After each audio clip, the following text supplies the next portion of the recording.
I'm going to offer this morning some brief guidance for our sit. So it won't be for the entire time, but it's a little way of orienting and also beginning to touch into the topic that we'll talk about later. So begin, please, by settling in to a meditation posture that's comfortable for you, comfortable enough. And gently allowing the eyes to close, if that's okay for you. This allows the attention to come inward.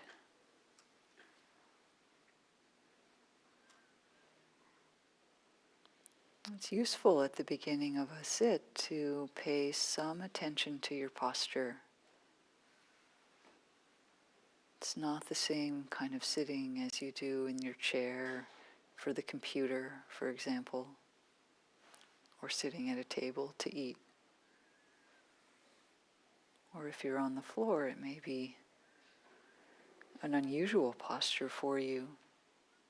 So take a moment to really sense where you're sitting, your seat against the cushion, your seat against the chair, your legs or feet against the floor.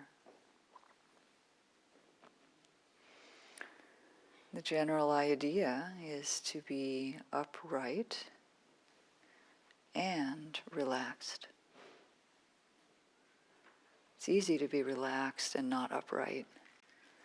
It's easy to be bolt upright and very tight. Neither of those is a helpful posture for meditation. So finding the spot where you're sitting and then allowing yourself to balance. You can even rock just slightly back and forth or forward and back and sense into the balance point where it takes very little effort for the body to be upright. Just natural straightness to the spine, ease to the shoulders.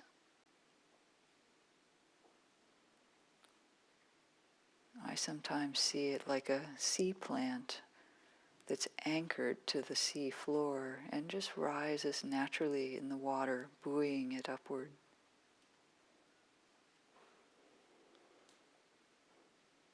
The meditation posture can feel that natural and simple.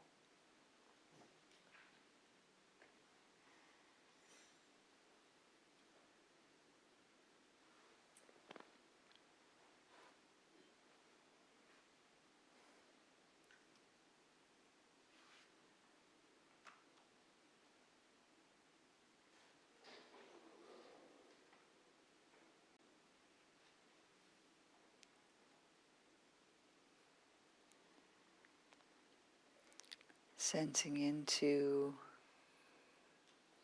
the body in general in the sitting posture, shape of the body, the balance of it.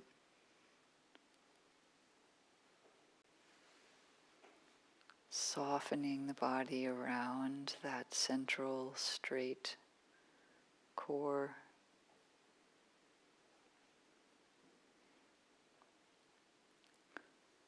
A simple balanced posture supports having a simple presence to the mind. They're not unrelated.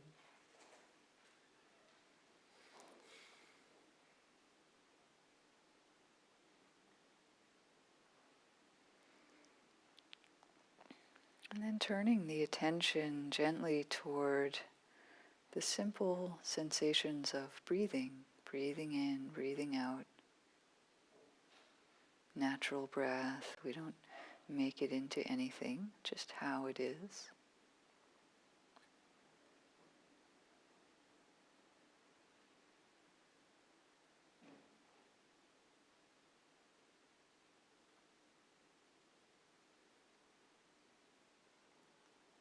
The breath can provide a nice anchor or point of orientation for the mind to help it stay in the here and now. The breath doesn't need to be all-consuming of your attention, but it can go in the foreground as you also hear sounds like the sound of my voice, sounds in the room, sounds in whatever room you're in if you're online.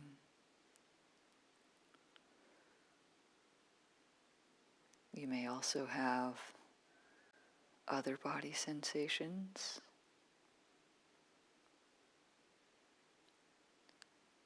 There may be an emotion or two in your mind or some thoughts.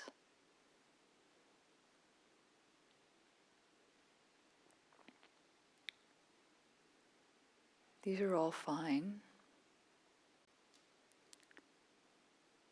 And we can connect with them through the simple sensations of breathing in, breathing out. With that in the foreground, these other things can come and go as they do, more in the background.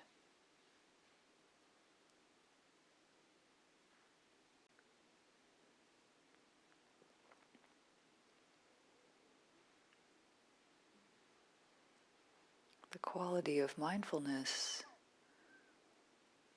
is about being with the present moment experience, and then the experience of the next moment.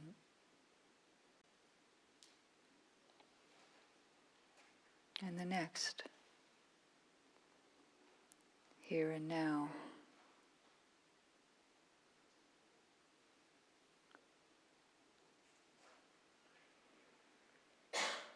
There's a wonderful immediacy to just resting with what's happening now. Also an intimacy.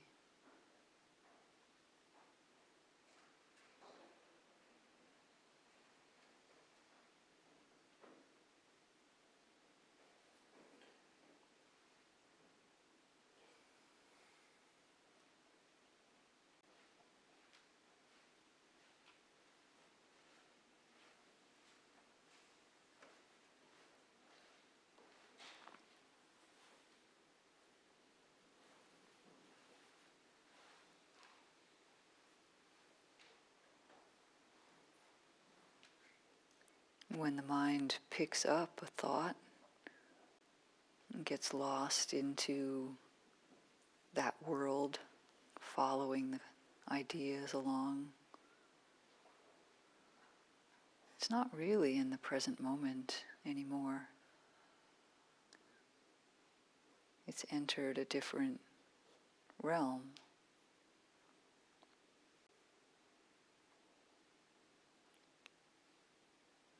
But it's always possible when we see that to again sense the immediacy of here and now, the freshness of this moment.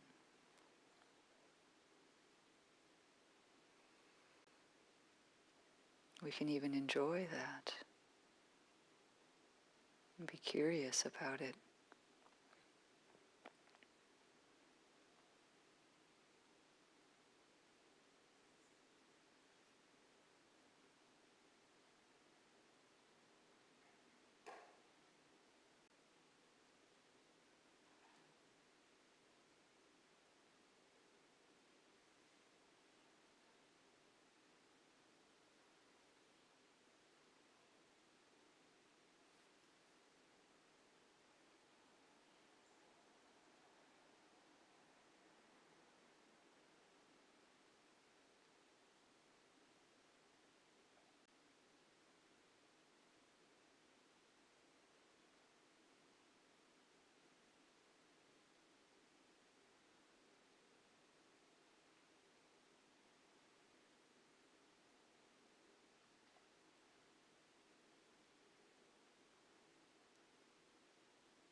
When we begin connecting in with the here and nowness of experience, it can feel restful.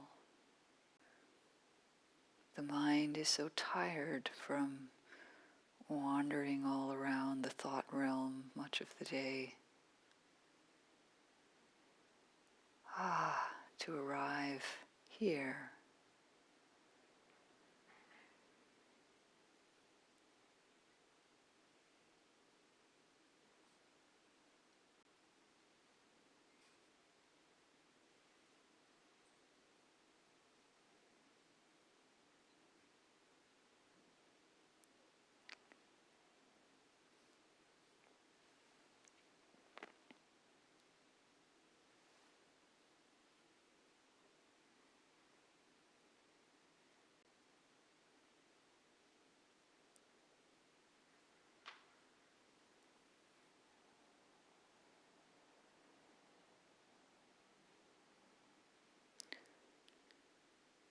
Thinking is exhausting.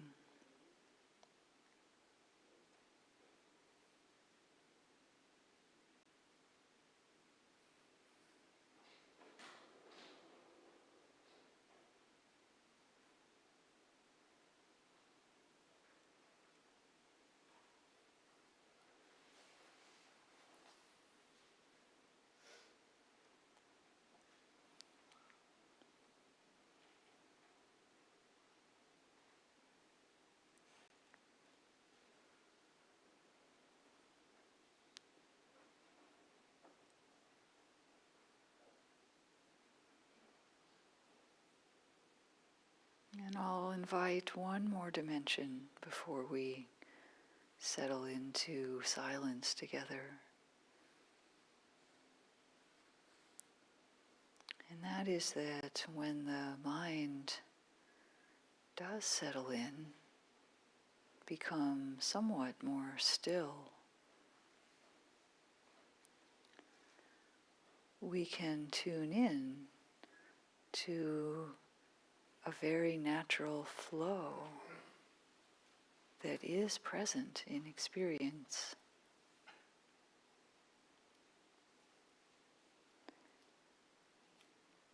Experience is here and now, just this moment, and it has an onward flowing quality to it that's very different from the way our wandering thoughts flow. The flow of natural experience is more like the flow of a stream or a river operating under the laws of gravity and fluid mechanics.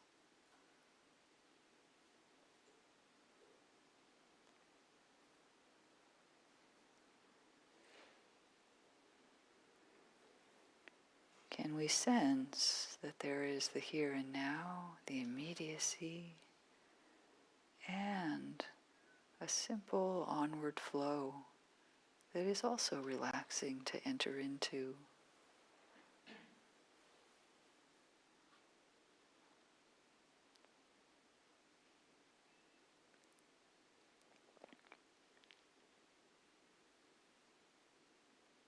There's not so much to do except to invite awareness and to gently help the mind not to wander away.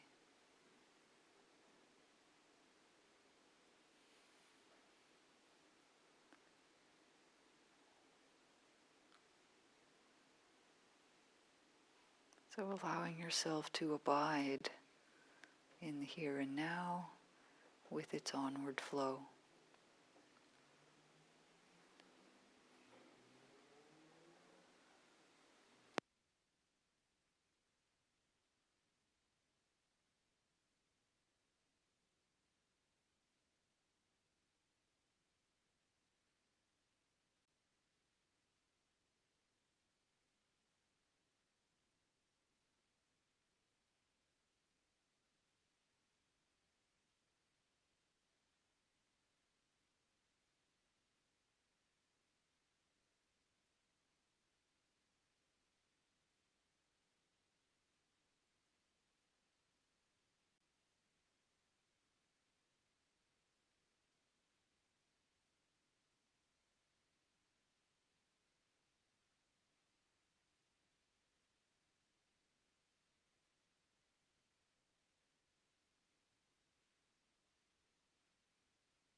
Good morning, everyone.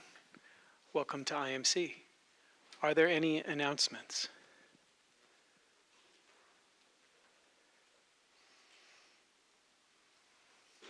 No? Okay. I'd like to introduce our teacher for the day, Kim Allen. Kim began meditating in 2003, seeking both a path out of suffering and the deeper truths of life. She trains mainly under the guidance of Gil Franzel at the Insight Meditation Center and has also practiced in Sri Lanka and more recently with a few Mahayana teachers.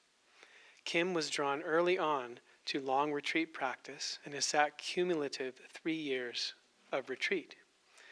Engagement with the Pali Canon and also texts from other Buddhist traditions informs her practice and her life. A teacher and author, Kim aims to bring classical Dharma to a modern context and to encourage lay practitioners in fully living a life of Dharma. Kim also serves on the board of the Sati Center. Her education includes a PhD in physics and a master's degree in environmental sustainability. And her website is http://uncontrived.org. And also a quick reminder, all teachings here at IMC are offered freely. If you would care to make a donation, there's a box at the front and a kiosk around the side. Thank you, Kim.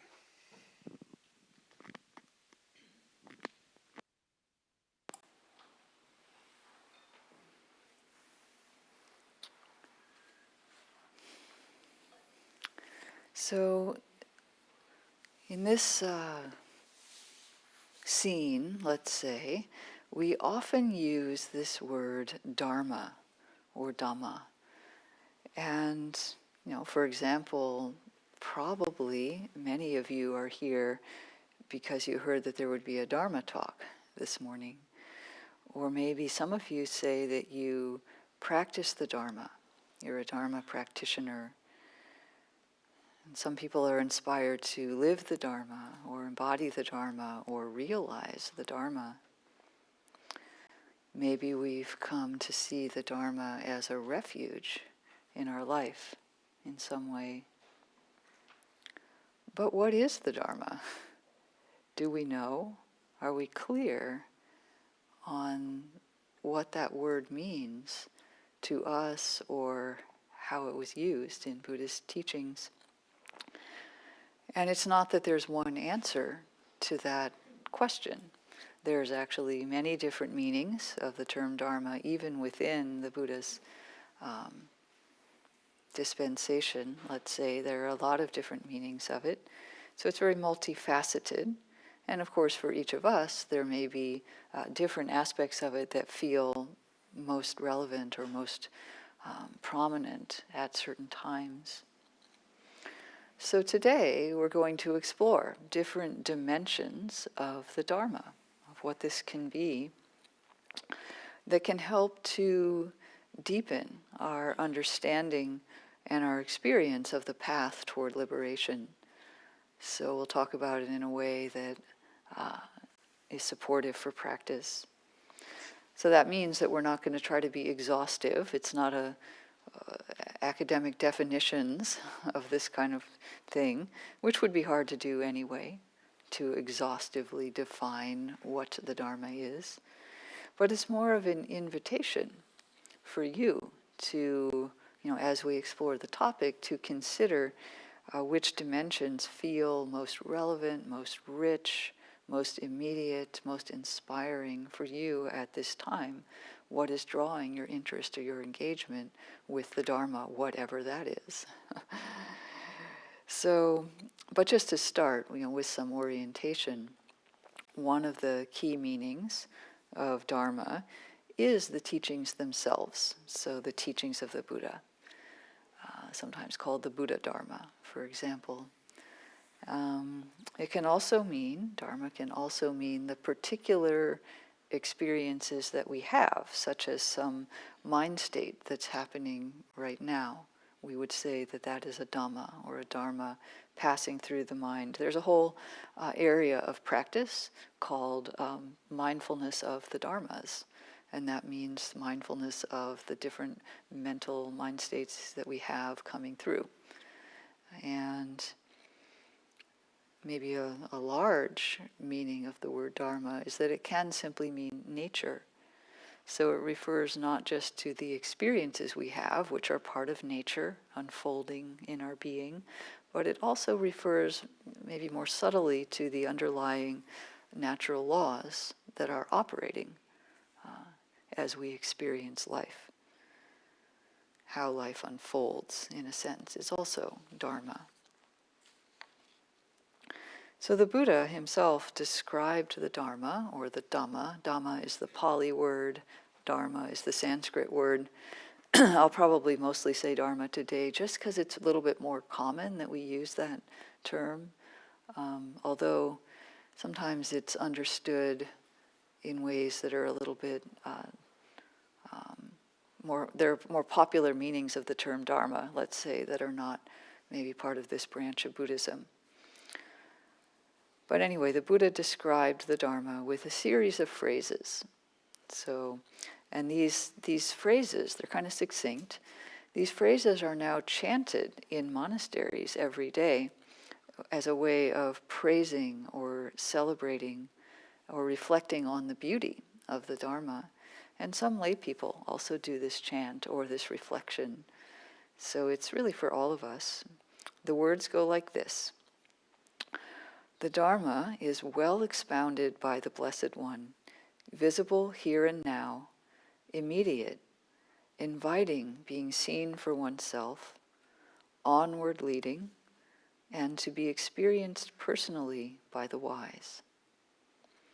So there are 6 of those phrases, and today we're going to look at those 6 phrases with the aim of becoming more intimate with the Dharma, whatever that is.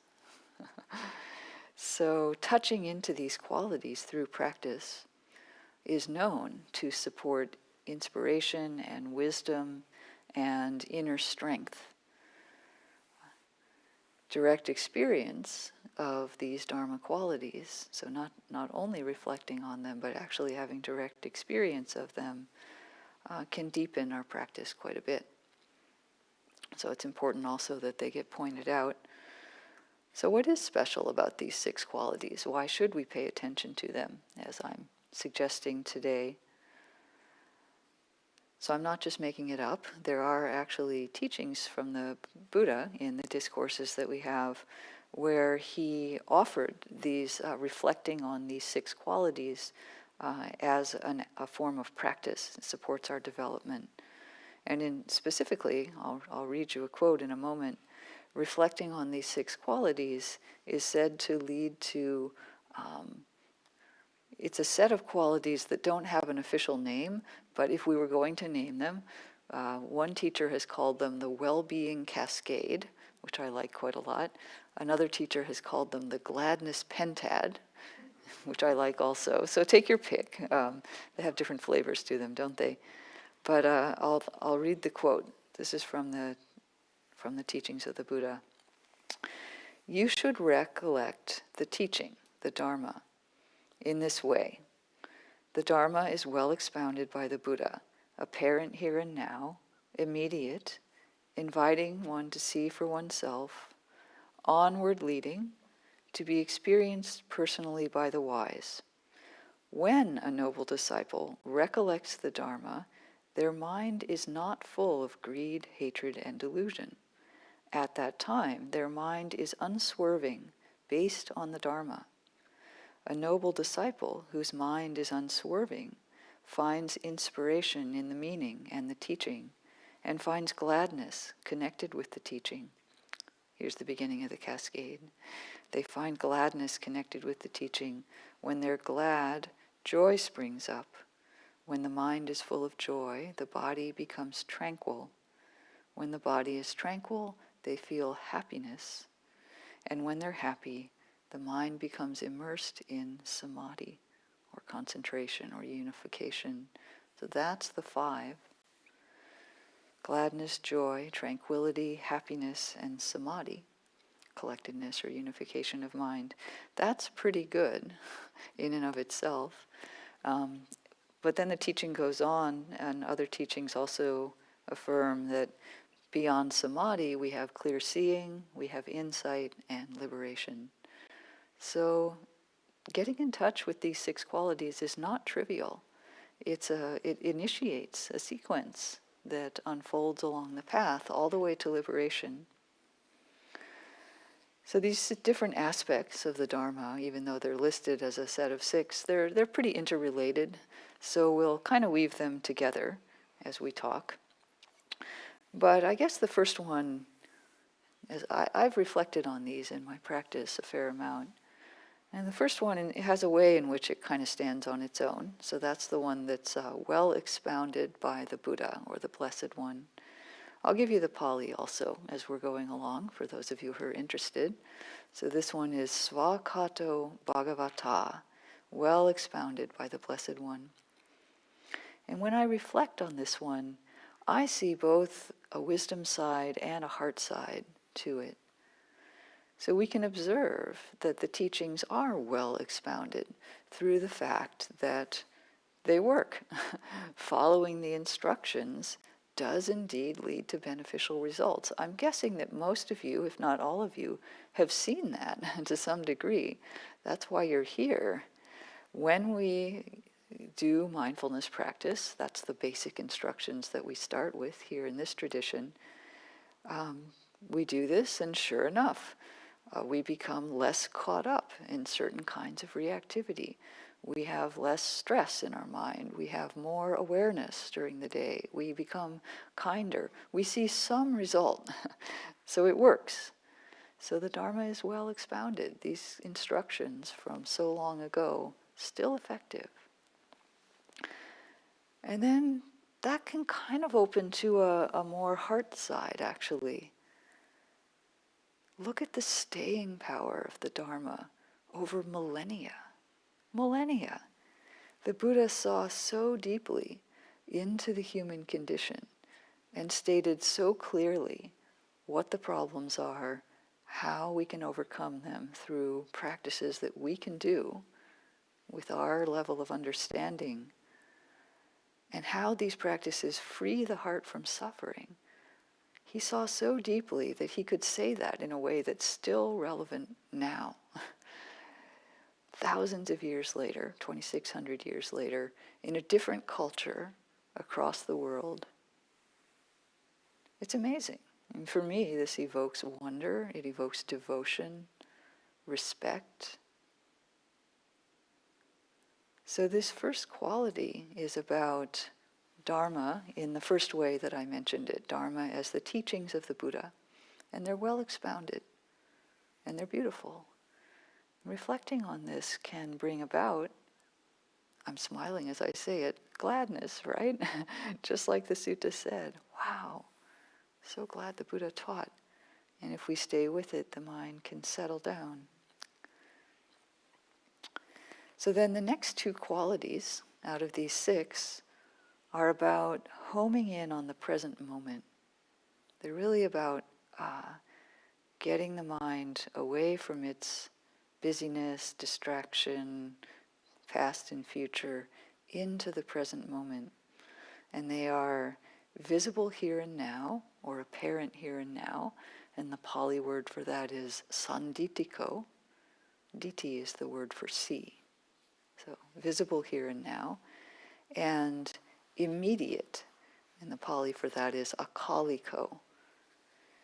So when we consider the experiential side of the Dharma, so we're now moving into Dharma as experience, we can see that experience, like what's happening now, is not hidden or esoteric. You know, it's what we see, what we hear, the emotions and thoughts that we have right now. Having an experience doesn't require a bunch of specialized knowledge. It doesn't require thinking about something or analyzing something. Experience is discerned through our very senses, here and now. And that's the second quality, sanditiko. It's apparent here and now. The Dharma is happening. This is it. And how it's unfolding through you is it for this moment. It's not like some other experience would be the Dharma and what I'm having isn't. Right? There's also a question we can ask if we pause and we ask, when am I aware? What's the answer to that? It's an invitation. What's the answer to the question, when am I aware? Now, now. It will always be now. The answer that you get back will always be now. So it's, we may think about the future and the past, that's part of life also, but we're aware now. And then there's this one, akaliko. Kali, the middle of that word, Kali means time. And the a in the front is a negation, like it sometimes is in English. So it literally means not time. Well, the most common translation, or maybe the one that we'll start with here, is immediate. Immediate. So there's no time needed to process the Dharma. It's right now. I also like the term unmediated. Yeah, immediate or unmediated, not mediated by anything. So it's very direct in the moment. Sometimes I demonstrate this by, if you take your hands and you put them somewhat close together but not touching, if you get them close enough, you can feel the warmth from one hand on the other hand. Like you start to feel warmth between them. And so we understand that there's some interaction going on there, but it's mediated, isn't it, by the air gap in between. The heat is passing through the air gap to get from one hand to the other. Now touch them. That is a different feeling, isn't it? The feeling of warmth is direct, and you also feel pressure that you didn't feel quite in the same way. This is a connection that is unmediated. There's no intervening medium between the hands, right? So it's just an analogy, but it can help us to understand what Dharma teachers mean when they say, sit and feel your experience directly. What does that mean, directly? It means we're not putting any medium between the experience and our knowing of it. So it has, the Dharma has this kind of immediacy, immediate connection, and that gives it a richness, a depth that is very different from the somewhat flat experience of thought, of thinking about the future or the past is mediated through various concepts that we're putting into those times. Because remember, we're always aware now, but we can think about the future and the past. That critical term about is an indirectness in experience. So I'll give you maybe some words around this. Henry Shukman, who is a Zen teacher, gives a powerful description of what it's like to be in the richness of the present moment. And then he also gives descriptions of the ways that we step back from that through certain habits of mind. So I'm summarizing a little bit, but this is from a book that he wrote. Suppose you're walking up an old track in a long valley. Tufts of grass grow by the roadside, and you notice them. Stones underfoot impress themselves on the soles of your feet, as do the edges of puddles and potholes that lie here and there. Even through your shoes, you feel the variations in texture. Sometimes you're in the shade of trees. Other times you move through sunshine, and you feel the difference. You hear bird song. You hear insect sounds. Little creatures whir by your face and zing past on their way from hedge to hedge. It's a rich sensory experience full of detail. And then he gives the image of, suppose you're riding along that same old track on a bicycle.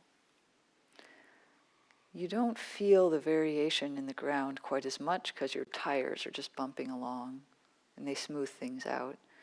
You don't see as clearly either things because you're going faster. You don't really hear the insects anymore. Maybe you can still hear the birds. But it's a different experience. And now imagine driving in a car through that same valley. Mostly, if the windows are rolled up, you only hear the inside of the car. Tires make things very smooth. Maybe you still see variations, you see the colors, but it's not so rich, is it? It's going very fast, so you don't see much detail. And then imagine if you're in the car, but you're not driving through a valley with rich animal life, but you're driving on a freeway. Pretty much the point is to just get past the freeway to get to where you're going. Maybe you're listening to a podcast about something far away. Now bring your mind back to walking up an old track in a long valley and feeling all that richness. So then these are Henry's words again. Becoming a meditator, opening up to a path of meditation, could be viewed as slowing down the car, getting out of it, and walking. Going through life at a pace where we can experience the sensory details of the trip. Do you allow yourself this? It's important for the path to unfold. So there's so many ways we can bring this more into our daily life.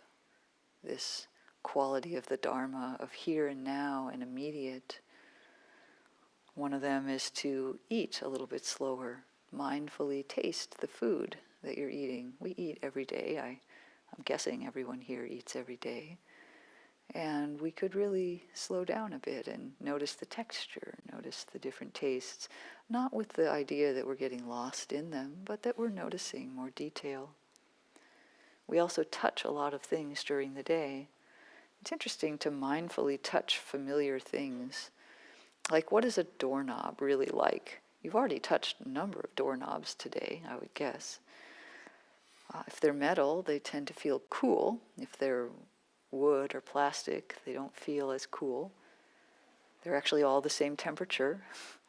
They're all room temperature, unless they're outside. But the difference is, of course, how much heat it sucks out of your hand. So little details like that are interesting to notice. Coolness, warmth, smoothness, roughness. What is the experience of your favorite sweater? Have you really felt it lately? Or your toothbrush? The details of everyday life are worth noticing.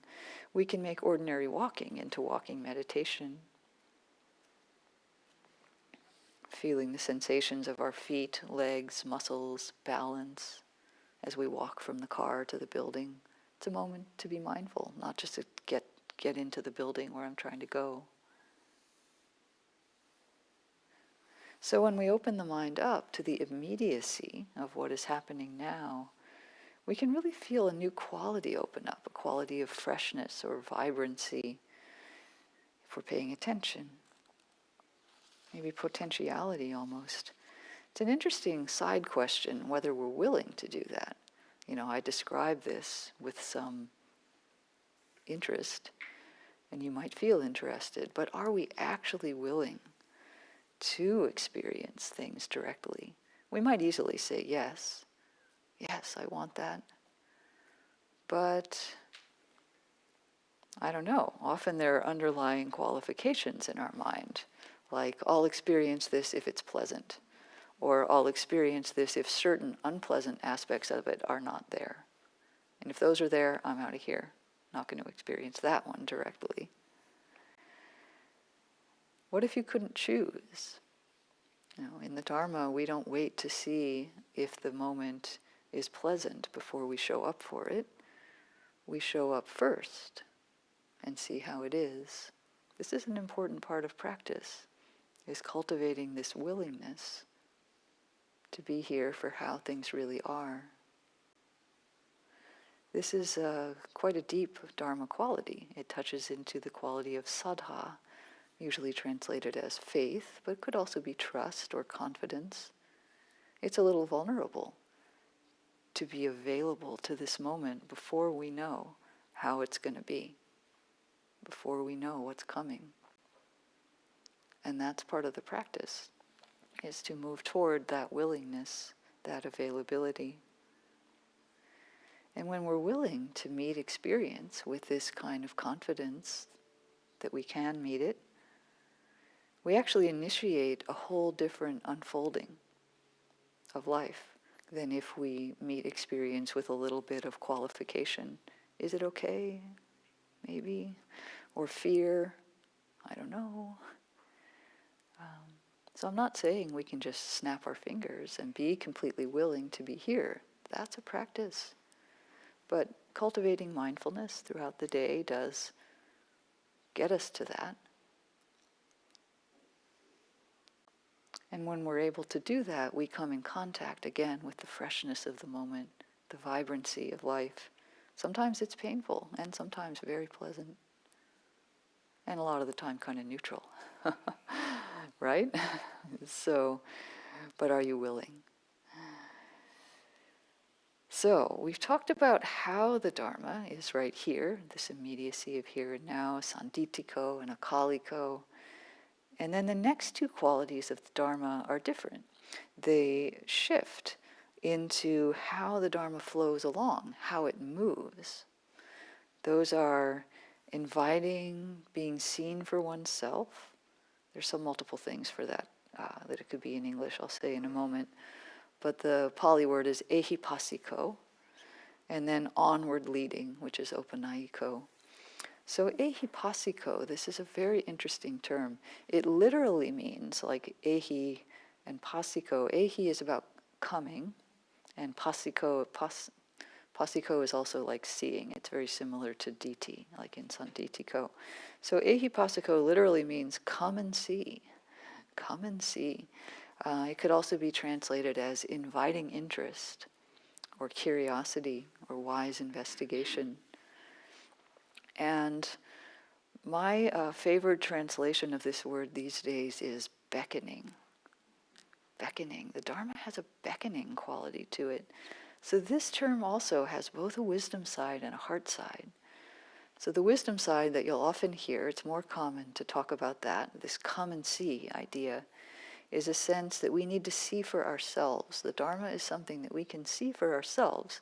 It's very nice that I can sit up here telling you things, or we can read books or listen to podcasts about the Dharma, and we learn things from that. But when we see for ourselves is when we really learn, right? When we actually see in our mind maybe that we've become kinder, or that a moment where we would maybe in the past we would have reacted in a way with anger. Suddenly we have a moment where we see it go by and we think, I don't feel angry about that today, or I don't need to snap at a person about that today. And then we say, whoa, that's different from how it would have been. We've seen for ourselves. We've come and seen for ourselves. So there's the wisdom side. But the beckoning is the heart side. There's a calling in the Dharma, isn't there? There's something that attracts us. And we're sometimes conditioned to kind of downplay that. Oh yeah, it's I don't know what that is. I come to IMC because I don't know, it's nice.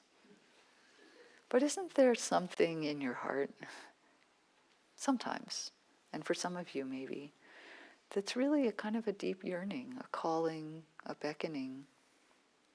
This is a quality of the Dharma. It draws the heart. So we can see this also in the present moment, when we're in the immediacy of those prior qualities.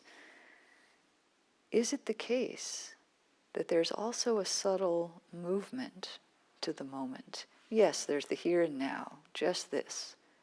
And isn't there a little movement? It's actually not there all the time, but sometimes there's a subtle drawing in some direction that we can feel. It can indicate a skillful flow from this moment to the next. There is an onward leading, that's the next quality, an onward leading path, and we can detect it.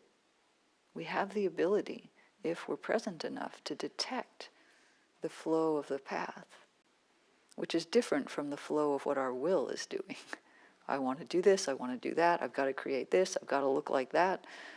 It's different from sensing into, is there a path opening?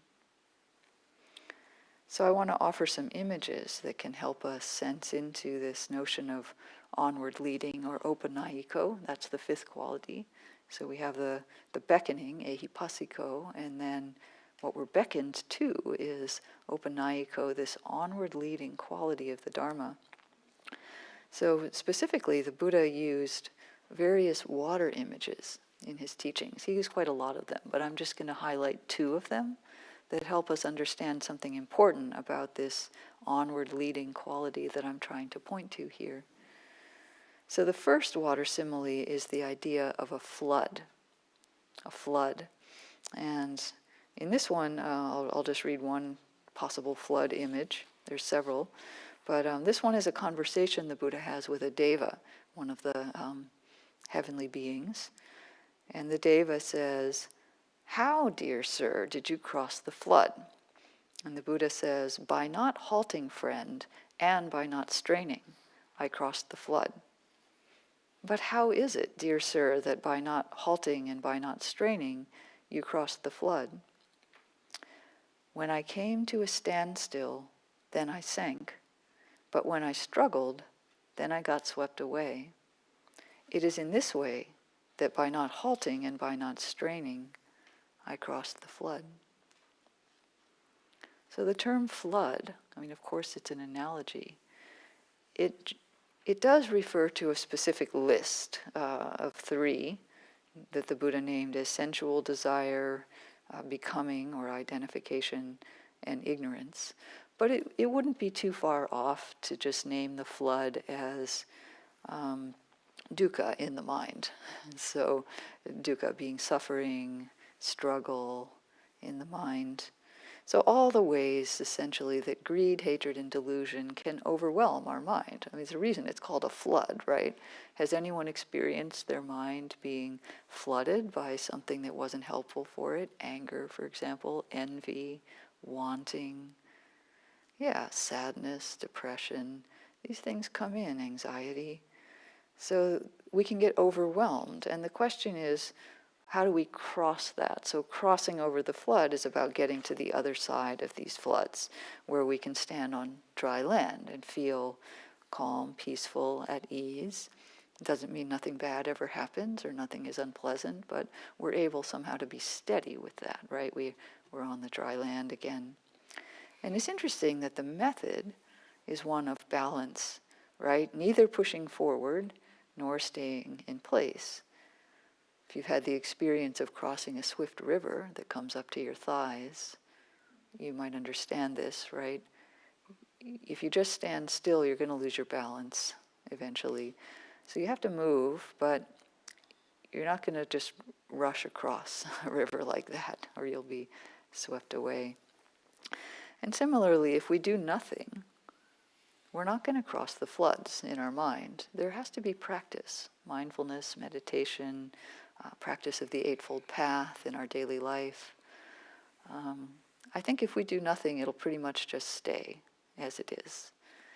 But on the other hand, if we get in there with a sledgehammer or a project management spreadsheet or our force of will, is that really the way to liberation?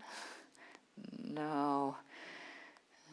We can't just bear down on the mind or threaten it into compliance. We can't even sweet talk our mind. Sorry.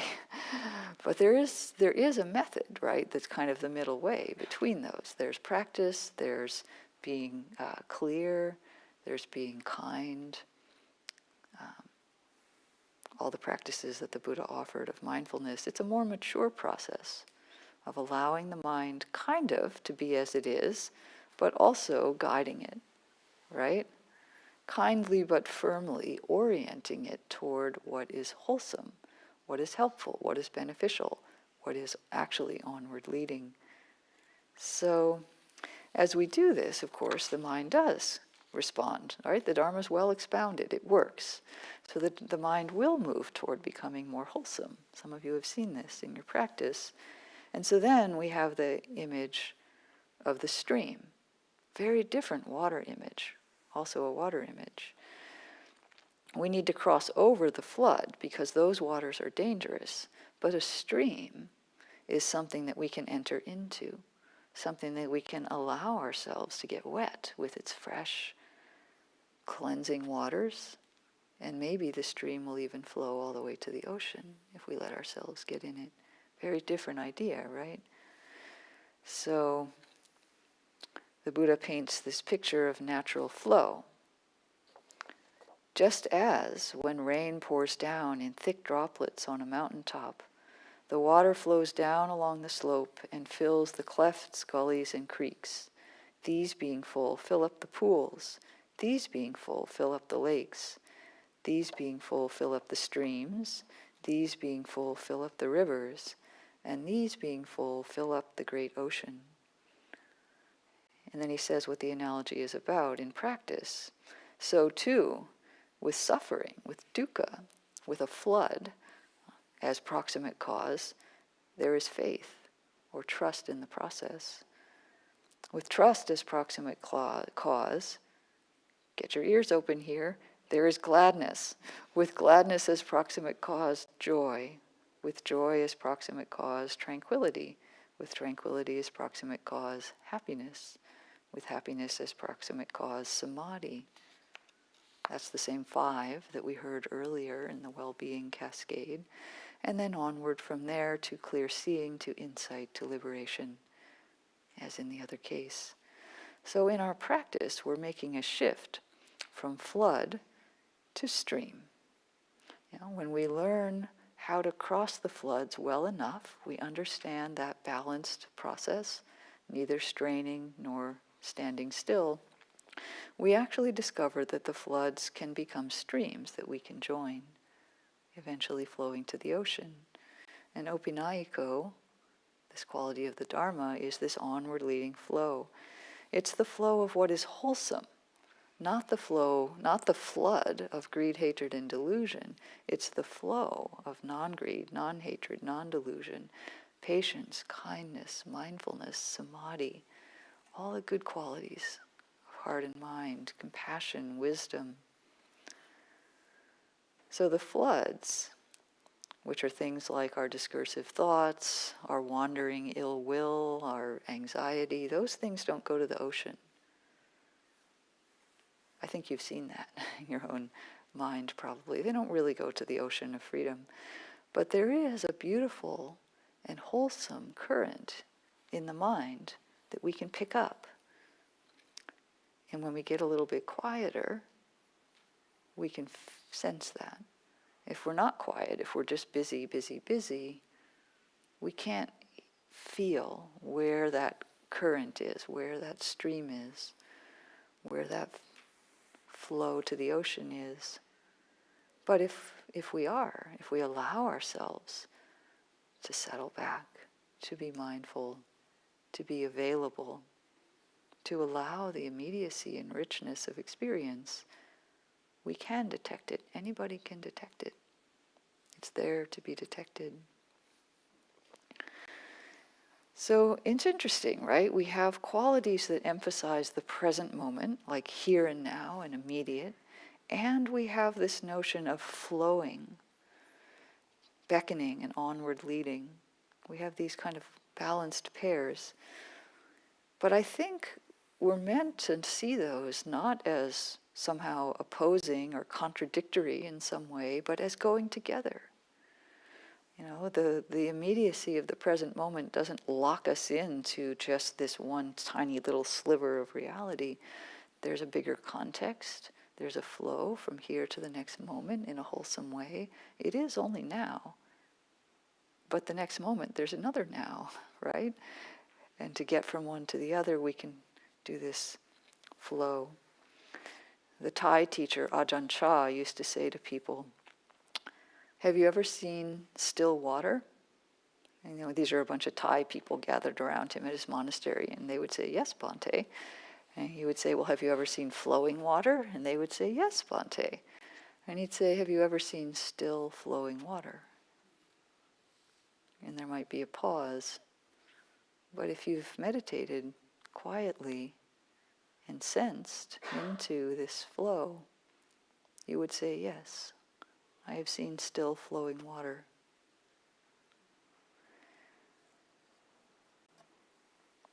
So it's wisdom that guides us in knowing whether something is a flood or a stream.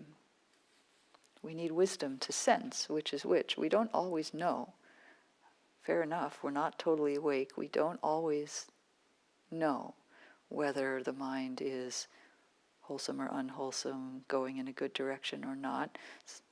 So that leads us to the sixth and last quality, which I haven't named, I haven't explained yet or talked about yet, to be experienced personally by the wise. That was the sixth quality of the Dharma. Pachatang veditavo vinyuhi. And this word pachatang, which is translated here as personally, I think we shouldn't see that as personally like a personal self or an identity. It's more just the reflexive idea that we experience things for ourselves. You know, we have this flow of experience is what's real for us. So it can also be sometimes translated as individually, or the Dharma is to be experienced by the wise, each one for themselves. I kind of like that one. But it's the quality that it's unique. It's this moment for you, your mind and body, experiencing this flow. And altogether, these six qualities for me really reveal the vastness of the Dharma. It's immediate and it's vast. Can you sense into that? So the mind that's at rest in the flow of experience, I think, can discern the fullness of the Dharma in these six qualities. It doesn't feel contradictory or confusing or how come they're not, how come they overlap, what's that about? We just relax into the timelessness of the present moment, intersecting with the arrow of time, flowing along. That word akaliko that was translated as immediate, which literally means not time, sometimes translated as timeless. Dharma is timeless. So I'll read the list again, using some of the more inviting words that I like for these six.